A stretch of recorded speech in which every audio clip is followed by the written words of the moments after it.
Ini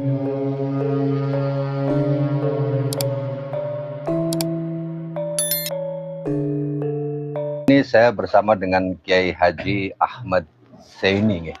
Napa? Zaini Rohman, mohon maaf, mboten hafal namanya, ngertinya hanya Kiai Zaini. Beliau adalah pengasuh Pondok Pesantren Salafiyah Asrama Pendidikan Islam Al Inayah, Desa Rembul, Kecamatan Bojong, Kabupaten Tegal, Jawa Tengah, Studio TV Al Wahab. Beliau ini barusan kita bertemu dalam sebuah acara Hotmail Jami'ud Durus. Hotmail Jami'ud Durus ya. Menjelang bulan suci Ramadan di akhir pelajaran. Mudah-mudahan seluruh santri yang telah mengikuti acara ini diberikan barokah, manfaat ilmunya dunia akhirat. Dalam kesempatan ini saya ingin berbincang dengan beliau Kiai Zaini. Beliau memiliki sebuah pengalaman yang istimewa terkait dengan adanya Habib-Habib di Indonesia yang banyak merugikan warga Nusantara, bumi Nusantara. Kiai Nun Sewu. Tadi jenengan cerita bahwa jenengan punya pengalaman tentang didatangi seorang Habib yang kemudian memaksa jenengan untuk mengeluarkan uang begitu banyak. Boleh diceritakan, Kiai?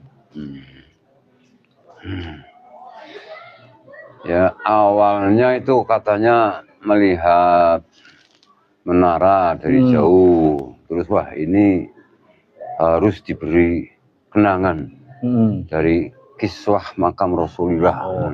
Jadi si Habib itu datang pertama kali atau sudah biasa datang ke sini, Kiai? Pertama kali. Pertama kali. Berapa orang itu? 5 orang Habib, rombongan itu. Mereka berbahasa Indonesia, Jawa atau Arab, Kiai? Yang satu itu mengaku kelahiran Madinah. Kelahiran Madinah. Namanya boleh ingat? Nggak mau ditanya waktu gitu. Oh, berarti nggak menyebutkan namanya. Jenengan juga nggak tanya gitu? Nggak tanya. Cuman yang 2 katanya masih warga Tegal. Warga Tegal. Tidak saya sebutkan karena ya menjaga muruah. Ya, boleh nggak apa-apa. Dari ke-5 orang Habib itu, mereka berarti semuanya pertama kali datang ke sini? Pertama. Ketika biasanya kan mereka datang itu akan memberikan informasi, saya datang ke sini, termasuk kepada saya, mereka biasanya ceritanya ngimpi dulu. Kepada jenengan ceritanya gimana, Kiai? Ya katanya sih ada firasat bahwa di Rembul ada tempat yang sangat istimewa, yang katanya harus diberi jimat. Waktu itu katanya dihitung itu ada 9. Ada 9. 9 apa itu? Ada hitungan-hitungan 9, pokoknya ketemunya 9, maka harga barang tersebut itu harus 9 juta. Barangnya seperti apa itu barang apa? Ya.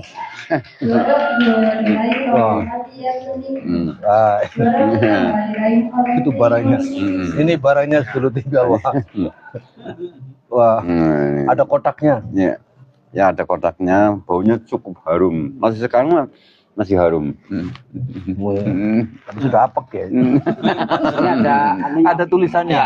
Tulisannya di sini ada kain kiswah makam Rasulullah Shallallahu Alaihi Wasallam. SAW. Nah, ada tulisannya. Kebetulan Gus ada sertifikatnya, Gus. Ada sertifikatnya. Saya nggak tahu asli apa bukannya ini. Ini ada sertifikatnya. Dinar Islamic Museum. Dikeluarkan oleh Kerajaan Saudi Arabia. The Dinar Islamic Museum, dari Museum Dinar Islamic. Ada stempelnya. Ini sertifikatnya seperti ini, dulur. Ini dari Habib. Keterangannya menyebutkan bahwa ini adalah Certificate of Providence. Masya Allah. Tetapi saya yakin sertifikat ini adalah sertifikat dibikin sendiri. Karena untuk kop suratnya itu tidak ada logo yang menjelaskan hal tersebut. Gitu. Ya. Nun sewu, terus bagaimana ketika jenengan diberi itu, alasan mereka memberikan ini seperti apa? Kiswah Rasulullah, ini sedulur tipe lah, kita lihat. Kiswah Rasulullah katanya ini. Kiswah Rasulullah ini. Kiswah Rasulullah. Ini dikasih berharga berapa, Kiai? 9 juta, jenengan kasih juga 9 juta. Saya tawar, nah, mulai dari 2 juta sampai 3 juta terus mau saya kasih. Kalau mau saya tawar nggak boleh. Kalau saya ada uang hanya 1 juta, tetap nggak mau. Nggak mau. Terus Ya, bahasa Jawanya itu muatani terus, mengancam terus, mengancam, menyepatani, ya. Mensumpahi, menyupatani, menyumpahi. Sumpahnya seperti apa, Kiai? Menyumpahinya itu, mengancam. Sampean orang bentuk ini pondok bubar. Nah, udah bilang. Diancam pondoknya bubar. Wow, udah. Ya. Itu kejadian tahun berapa itu? Sekitar tahun berapa? Pas waktu itu saya sedang mengerjakan menara Masjid Gunung Jati. Sekitar masih baru ya? 3 tahun yang lalu ya. Berarti menjelang tesis Kiai Imad muncul ya? Betul. Iya. Sekitar dua. Berarti diancam dengan ancaman kalau tidak mau beli ini pondoknya bakal hancur, bubar. Terus ketika diancam jenengan punya perasaan gimana? Takut atau khawatir? Enggak. Wong saya itu terus terang setiap ada Habib tetap saya hormati. Ya. Walaupun saya kasih uang bensin, biasa kan bawa minyak, bawa sarung, ya seperti biasanya lah. Nah, saya yang sudah banyak minyak, saya tunjukkan minyaknya. Saya sudah banyak sarung, saya tunjukkan sarung. Ini buat bensin aja. Itu sudah biasa. Siapapun tetap saya hormati. Cuman kali itu kok bawa barang yang harganya harus sekian. Saya merasa gimana itu karena dipaksa, diancam. Terpaksa saya waktu itu pinjam uang pondok, uang saya anak-anak. Pinjam 3 juta. Saya kan punya uang 3 juta. Total 6 juta. 6 juta. Setelah dikasihkan 6 juta itu mereka bilang apa sih? Ya matur nuwun, terima kasih. Mudah-mudahan berkah. Kayak gitu aja. Pulang gitu kan. Terus pulang terus foto bersama sama santri. Berarti masih ada fotonya sekarang? Mungkin waktu itu di video di santri ya, tapi nggak tahu ya. Hilang ya mungkin. Ya. Tapi kemudian setelah mereka pergi, Kiai, apa yang jenengan lakukan dengan benda ini? Nggak ada. Dijadikan jimat untuk membesarkan pondok pesantren? Nggak ada. Jujur dalam hati saya Habib, mau saya bergaul dengan Habib biasa. Iya. Habib Mopok, Habib almarhum, Habib Soleh biasa. Iya. Soleh SBY. Biasa. Itu beliau mantan muhibinnya Habib Soleh, biasa diajak dawir itu beliau. Tinggal benda sebesar ini yang kalau kita beli di toko itu palingnya 5.000 lah. Ya, 5.000. Ya 5.000 terus disablon. Ya. Disablon lah, model sablonnya 25.000 lah. Jadi kita 30.000 ini. Ini dijual ke Kiai Pribumi sebesar 6 juta dulu tidak luar biasa. Betapa luar biasanya mereka melakukan penjajahan spiritual. Ya Allah. Ini kebetulan lagi banyak tamu. Ya makan. Ya monggo. Ya. Kemudian nih Kiai. Nah, setelah jenengan dapat ini, kemudian kan tidak lama kemudian ada tesis Kiai Imad. Ada tesis Kiai Imad. Jenengan kemudian gimana? Langsung kepikiran ini atau berusaha mencoba menelaah apa yang dilakukan oleh Kiai Imaduddin? Langsung kemudian menyesal, saya beli ini 6 juta, ternyata mereka bukan Habib. Apa tetap mempertahankan, saya dapat dari Habib ini? Enggak. Kalau saya ada keyakinan, ya otomatis sebagai jimat betulan, tapi kan enggak tersentuh sama sekali. Cuma karena dipaksakannya itu. Iya. Nyatanya Sawangan. Sampai Sawangan ya. Sampai Sawangan, saudara. Sampai Sawangan ini.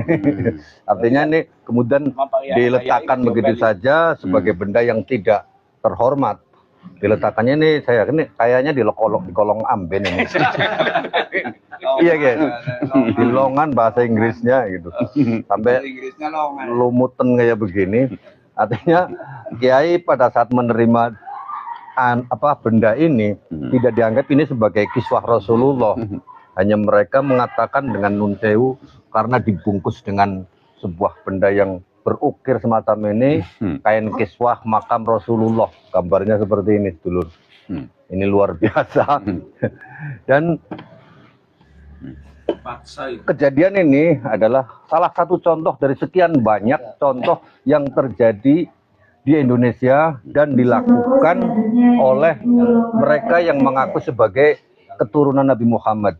Dengan dalih sebagai keturunan Nabi, mereka kemudian memaksa orang-orang kiai pribumi siapapun berusaha untuk dirampas keuangannya sedulur TV Al-Waha. Nah, mudah-mudahan dengan kisah dari kiai kita ini menjadikan kita semuanya sadar sedulur TV Al-Waha.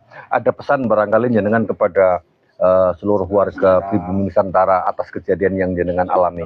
Karena saya yakin ini bukan hanya kepada jenengan saja, karena banyak orang yang dibeginikan sama seperti jenengan. Monggo. Ya kesannya gimana ya, alhamdulillah sekarang kan habaib bisa dikatakan untuk wilayah Rembul sendiri kata-kata udah nggak ada, udah nggak berani. Ya mudah-mudahan jangan sampai terulang kembali. Gitu. Tapi sejak itu udah nggak pernah ada lagi sudah aman dari dawil. Aman.